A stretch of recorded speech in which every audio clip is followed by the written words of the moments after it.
एमआयएमचा पूर्ण पाठिंबा आहे. 200% पाठिंबा आहे आणि मी महाराष्ट्र सरकार मुंबई पोलीसला हे सांगू इच्छितो की तुम्ही बळजबरी केली, तुम्ही फोर्सफुली हे आंदोलन संपवण्याचा प्रयत्न केला तर आम्ही तुम्हाला स्पष्टपणे सांगतो की जितकी ताकदीने मराठा समाज रस्त्यावर उतरणार तितकीच ताकदीने मुस्लिम समाज ही त्यांचा कांद्याचा कांदा लावून आम्ही त्यांच्या सोबत राहणार. नोटीस दिली गेली आहे त्यांना लवकरात लवकर आझाद मैदान रिकामा करण्यात. की काय लोकशाही मार्गाने आंदोलन करण्याचा अधिकार आहे का नाही आहे? मग हरियाणामध्ये पंजाबमध्ये जेव्हा शेतकरी हे आंदोलन करत होते महिनो चाललं, शाहीन बागचं आंदोलन महिनो चाललं.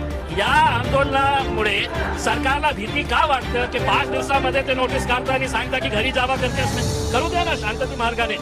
लोकशाही आहे, काही हुकुमशाही नाही आहे.